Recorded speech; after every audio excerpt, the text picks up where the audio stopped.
ओम नमः शिवाय। गुरु प्रदोष व्रत का क्या है महत्व? ज्येष्ठ शुक्ल त्रयोदशी के दिन गुरु प्रदोष व्रत पड़ रहा है। बता दें कि सायंकाल के समय को प्रदोष काल कहा जाता है। धार्मिक शास्त्रों में प्रदोष व्रत को बहुत ही शुभ, मंगलकारी तथा भोलेनाथ जी की कृपा दिलाने वाला माना गया है। त्रयोदशी के दिन साय के समय प्रदोष काल में भगवान शिव जी का पूजन किया जाता है। प्रदोष व्रत अति श्रेष्ठ, शत्रु विनाशक तथा भक्ति प्रिय व्रत माना जाता है, जो कि शत्रुओं का विनाश तथा सभी तरह के कष्ट और पापों का नाश करने वाला माना जाता है। मान्यता के अनुसार गुरु प्रदोष व्रत करने वाले को 100 गायें दान करने का पुण्य फल प्राप्त होता है। पूजन की विधि।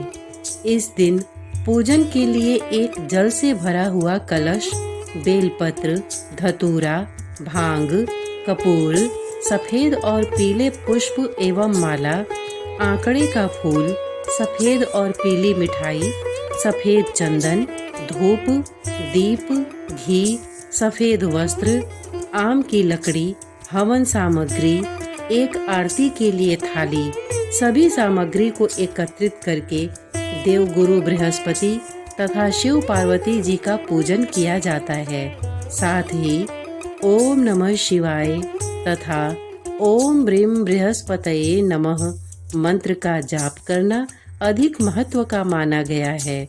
यह सभी प्रकार के कष्ट और पापों को नष्ट करता है। इस व्रत की कथा श्रवण करने से यानी सुनने से ऐश्वर्य और विजय का शुभ वरदान मिलता है।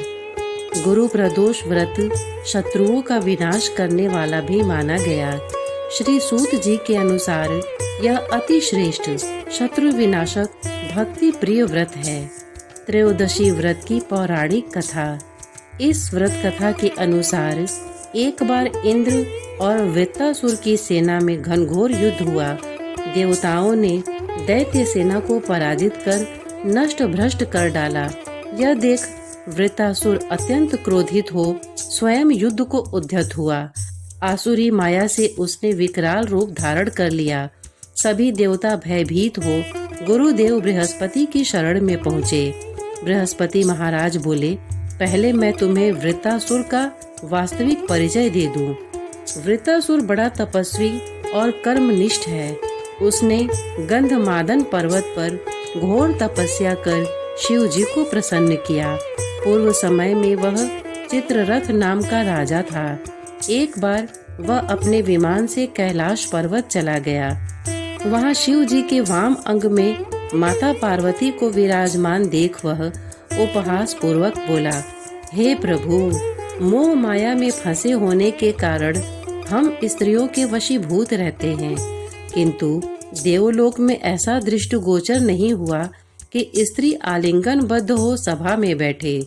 चित्ररथ के यह वचन सुन सर्वव्यापी शिव शंकर हंसकर बोले, हे राजन, मेरा व्यावहारिक दृष्टिकोण पृथक है।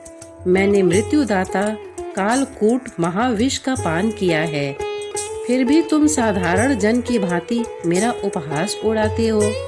माता पार्वती क्रोधित हो चित्ररथ से संबोधित हुई, अरे दुष्ट, तूने सर्वव्यापी महेश्वर के साथ ही मेरा भी उपहास उड़ाया है। अतएव मैं तुझे वह शिक्षा दूंगी कि फिर तू ऐसे संतों के उपहास का दुस्साहस नहीं करेगा। अब तू दैत्य स्वरूप धारण कर विमान से नीचे गिर, मैं तुझे शाप देती हूँ।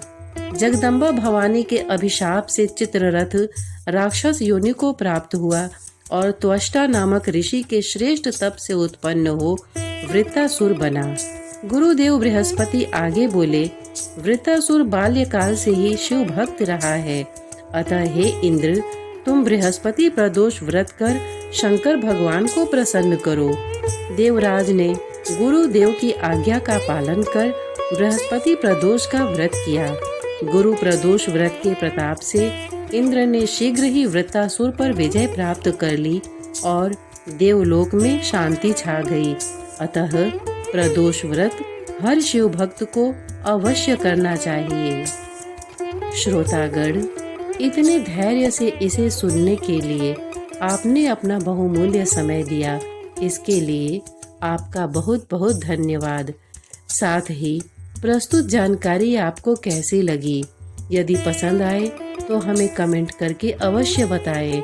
साथ ही वीडियो को लाइक, शेयर और सब्सक्राइब करना न भूलें। धन्यवाद।